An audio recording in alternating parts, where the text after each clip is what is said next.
इंज ना करो, इधर आओ, साढ़े को ताड़ी पूरी निकालेंगे। इधर आओ।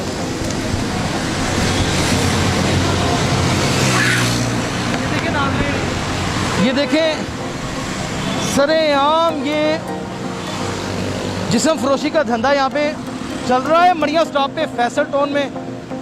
कोई रोकने टोकने वाला नहीं है, कोई एक शख्स भी। मजबूरी है तो कर रही हूँ, नहीं तो मैं कोई शौक से नहीं आती। मुझे मेरा कोई दिल नहीं करता कि मैं रोड के ऊपर धक्के करूँ।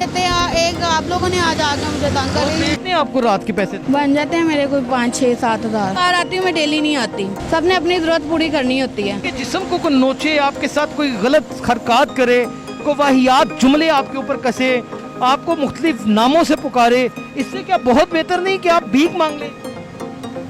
वो तो आपकी बात ठीक है, लेकिन मैं अपनी बच्ची अभी भी किसी के पास छोड़ के आई हूँ। मेरी जिम्मेदारी उठाएं मेरे बच्चों की और मेरी। फिर आप ये काम छोड़ देंगी? जी। इतनी काली रात है, कोई दिमागी जिसका तवाज़न खराब हो, कोई पागल आदमी आपको बैठा के ले जाए, जी तो क्या करेंगी? अल्लाह ना करे कोई दहशतगर्दी चकमा दे के। ऐसे ही अब क्या करें। तो कोई कसूर नहीं है। आप छोटे छोटे बच्चे हैं, धक्के खाने पड़ते हैं। एक 1.5 महीने की बच्ची है और एक 3-3.5 साल का बेटा है मेरा। मैं क्या करूं? किसके आगे बंदा जाके हाथ इसके फैलाए? के बाद आपके शोहर की डेथ? मैंने छोड़ दिया, फोर्थ वगैरह नहीं, वो छोड़ा? छोड़ दिया। जब उसने मुझे कमा के नहीं खिलाना तो मुझे उसका फ़ायदा। बात तो आपकी ठीक है, लेकिन ये जो आपने कमाई का जरिया इख्तियार किया, क्या ये ठीक है? आप ठीक मुतमिन नहीं है, ठीक तो नहीं है, लेकिन मजबूरी से करना पड़ता है। ये मजबूरियां तो टल भी सकती हैं। इंसान थोड़ी मेहनत करे, थोड़ी मुशक्कत करे, थोड़ी भागदौड़ करे तो सब कुछ हो सकता है। जी। कितने आपको रात के पैसे दे देते हैं? बन जाते हैं मेरे कोई 5-6-7 हज़ार। 5-6-7 हज़ार? बाहर आती हूँ मैं, डेली नहीं आती। तभी आती हूँ जब किराया। 7,000 रुपया एक रात का, जी और उसमें खतरा अलग है। जी। पुलिस वाले लेते हैं पैसे? नहीं, पुलिस वाले नहीं लेते। पुलिस वाले मारते हैं, मना करते हैं? वो मना करते हैं कि यहाँ पे ना बैठो, यहाँ से चले जाओ, नहीं तो हम तुम्हें डंडे से मारेंगे। पर्चा भी दे देते हैं? कभी पर्चा हुआ है? नहीं कभी ऐसा हुआ कि एक शख्स ने वादा किया आगे 4-5 लोग हो? नहीं, ऐसा भी नहीं हुआ। ये तो टोटली खतरे का काम है। जी है तो खतरे का, अब क्या करें, मजबूरियाँ ही लेके आती हैं इंसान को बाहर। लेकिन इंसान इन्हीं मजबूरियों में अपने आप को मौत के मुंह में भी तो ढकेल देता है, वो भी तो कोई तरीका कार नहीं है। ऐसे ही अब क्या करें। आप क्या कहेंगी पूरी आवाम को? ये सारी जिम्मेदार है, मैं भी उनमें से हूँ। जी। आपको जो आज सड़क पे आप खड़ी हैं, हम कोई सारे इतने पारसा नहीं है, हम सब जिम्मेदार हैं आपके यहाँ खड़े होने पे। आपको क्या लगता है कि हमें अगर आपको कुछ कहना पड़े तो क्या कहेंगे? क्या कह सकते हैं, मुझे क्या कह सकते हैं। सबने अपनी ज़रूरत पूरी करनी होती है, कोई किसी का सहारा है कि हमें डूब के मर्दों को तो मर जाना चाहिए। कहते हैं कि एक बेवा हो या तलाक याफ्ता हो, अगर वो एक ख़ानदान में मौजूद है तो रिश्तेदारों की जिम्मेदारी है, और अगर रिश्तेदारों में नहीं है, मोहल्लेदारों में है तो मोहल्लेदारों की जिम्मेदारी है, और अगर वो शहर में है तो पूरे शहर की जिम्मेदारी है। तो क्या इस हुक्मरान की, इस शहर के हाकम की कितनी बड़ी जिम्मेदारी होगी, यहाँ के शुरफा की कितनी बड़ी जिम्मेदारी होगी? आपने कभी सोचे कि आपके छोटे छोटे बच्चे हैं, अगर आपके साथ कोई हादसा पेश आ गया तो उनका क्या बनेगा? सोच के ही आती हूँ बाहर, क्या करें, मजबूरियाँ, आना पड़ता कितने दिन आती हैं? है। मैं 2-3 दफ़ा ही आती हूँ हफ्ते चले में। 3 दफ़ा भी लगाया जाए तो इसका मतलब आप 20,000 कमा लेती हैं 3 दफ़ा। जी। तो हफ्ते का 20,000 आपको काफ़ी नहीं है? मेरे छोटे छोटे बच्चे हैं, इसलिए मेरा घर का खर्चा बहुत होता है। मैं का घर? जी, घर का किराए का घर है, बिल वगैरह हर चीज़ का करना पड़ता है। नाज़रीन, ये पीछे कैमरा ज़रा दिखाएं, हम सिर्फ और सिर्फ कोई ज़ाती बात इनसे कर रहे हैं। आप देखिए किस तरह सारे हजूम लगा के खड़े हो गए हैं। आप ये सिर्फ दिखाएं ज़रा, ये सब तमाशा देखने वाले हैं। यार आपकी मेहरबानी, बात कर लेने दें, चलें सर, हमारी तो बहन है वो। आपकी मेहरबानी, जय भाईजान, आपकी मेहरबानी, जय भाईजान, आपकी मेहरबानी। मुझे आप ये बताइए, आपके लिए हम क्या कर सकते? दिखा जरा, आपके लिए हम क्या कर सकते हैं? हम क्या कर सकते हैं? हमारा इदारा आपके लिए क्या कर सकता है जो आसानी से आप कमा सकें? बताएं आप। काम तो मुझे कोई भी नहीं आता, सीधी बात। ना मैं पढ़ी हुई हूँ, पढ़ी लिखी होती तो मैं खुद। खाना पकाना आता है? जी, खाना पकाना आता अच्छा पका लेती हैं? है। जी अगर आपको शेफ़ का काम दे दिया जाए तो कर सकेंगे? जी यानी कि किसी होटल में या किसी घर में खानसामा के तौर पे लगवा दिया जाए? जी। वहाँ भी बुरी नज़रों से लोग देखेंगे। ऐसे ही है ना, किसी के घर काम भी नहीं ना हम कर सकते। क्या करते हैं लोग? लोगों ने क्या करना है, लोगों ने अपना मतलब निकालना होता है, और क्या काम है। ये काम भी मैंने करके देखा हुआ है, घर हुआ? में भी काम करके देखा हुआ है, में लेकिन क्या हुआ जब काम किया? ये मर्द पीछे पड़ गए, पीछे पड़ जाते हैं।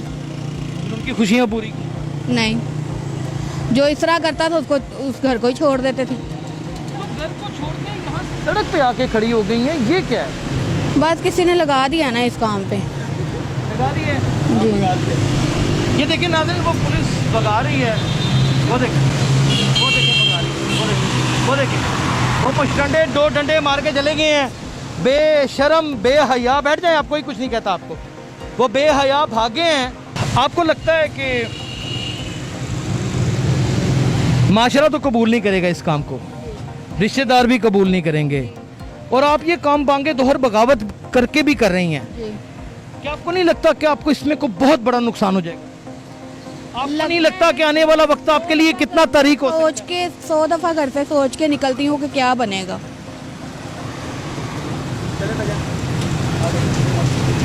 तो वो क्या सोच आती? बस क्या सोचना है, अब जब मजबूरियों से आते हैं ना बाहर, अल्लाह को याद करके निकल आती हूँ, और मैं क्या कर सकती हूँ। क्या? अल्लाह को याद करके घर से निकल आती हूँ, और मैं क्या कर सकती हूँ। अल्लाह को याद करके निकल आती है, अपने बच्चों के लिए निकल आती है। एक एक लफ्ज़ इसकी ज़बान से निकला हुआ सोने जैसा खरा और सच्चा लफ्ज़ है नाज़रीन। कोई एक ऐसी बात नहीं जो झूठ पर मबनी हो। अब शायद मुझे मेरे व्यूवर्स देखने के बाद गंदी गालियां निकाले कि मैं एक औरत को तंग कर रहा हूं, किसी बड़े मगरमच्छ को क्यों नहीं हाथ डालता। ये आपके बड़े मगरमच्छों ने यहाँ पे ये औरतों को खड़ा किया है। ये आप जैसे छुप के कमेंट सेक्शन में जाके गंदी गालियां निकालने वाले लोगों ने इस औरत को यहाँ पे खड़ा किया है। नाजरीन, आप मुझे ये बताइए कि ये इसका आने वाले वक्तों में क्या मुकाम है, और इस वक्त ये किस मुकाम पे खड़ी है? ये आप भी सोचिएगा, मैं भी सोचूंगा। कोई अगर पूरे माशरे को बात कहनी है तो करे, मैं तो आपके लिए जो कर सका करूंगा। मैं क्या कह सकती हूँ किसी को। आप कह दें कुछ भी, इससे बहुत बेहतर नहीं कि आप भीख मांग लें। मैं कभी भी नहीं आपके जिस्म को कोई नोचे, आपके साथ कोई गलत हरकत करे, को वाहियात जुमले आपके ऊपर कसे, आपको मुख्तलिफ नामों से पुकारे, इससे क्या बहुत बेहतर नहीं कि आप भीख मांग लें? वो तो आपकी बात ठीक है, लेकिन मैं अपनी बच्ची अभी भी किसी के पास छोड़ के आई हुई हूँ। मैं वो भी खतरे में है। वो जिसके पास छोड़ के आई है वो पता नहीं कितना, किस हद तक हम उसे यकीन की निगाह से देख सकते हैं। ऐसे ही है, अभी भी घर जितने मजालम हो रहे हैं। अभी भी घर में खर्चा वगैरह नहीं था, किसी से पैसे उधारे मांग के मैं बच्ची की दवाई लेके उसको छोड़ के आई हूँ। ये गलत काम से निकलना चाहती है। मैं एक गरीब आदमी हूँ, मैं जितनी मदद कर सकता हूँ करूँगा, लेकिन वो इसके लिए ना काफ़ी होगी। किराए का घर हो, बच्चों का साथ हो, उनकी तालीम हो, जिंदगी पहाड़ जैसी लगती है। कहना सुनना तो बहुत आसान है, मगर इसे बसर करना नामुमकिनात में शामिल है। ये मेरी जिम्मेदारी उठाएं, मेरे बच्चों की और मेरी। फिर आप ये काम छोड़ देंगी? जी। नाजरीन, मेरे पास लफ्ज़ नहीं है। ये वाकई सड़क के ऊपर अपनी खुशी से नहीं खड़ी। इसका एक एक लफ्ज़ हमें शर्म में डूब मरने के मुकाम पर ले जा रहा है, और हमें डूब भी मरना चाहिए। अगर चाहते हैं कि हम अपनी ज़ात से निकल सकें तो फिर इल्लामा इकबाल का ये शेर याद कर लेना चाहिए कि खुद अपने ही मन में डूब के पा जा सुरागे ज़िंदगी, तू मेरा नहीं बनता तो ना बन, अपना तो बन। इसकी मदद करें। इसका नंबर टेलीविजन स्क्रीन पे हम आपके नशर कर रहे हैं। तमाम लोग इसकी मदद करें। मैंने जिसके लिए मदद के लिए पुकारा है, अल्लाह के सखी लोगों ने उसकी मदद की है। ये कोई अपना कारोबार कर सके, अपना कोई घर गिरवी ले सके, कोई अपने लिए सताइश का सामान कर सके, इसके ऊपर रहम करें। जोड़ दें हाथ, रोक, मैं भी जोड़ता हूँ, आप भी जोड़ दें। ये जुड़े हुए हाथ हैं, तरस खाएं, खुदा का नाम है, तरस खाएं। मेरा मकसद इस प्रोग्राम की रेटिंग बढ़ाना नहीं है, मेरा मकसद इसकी मदद करना है। आप भी कीजिए। अपना बहुत ख्याल रखिएगा। अल्लाह हाफ़िज़।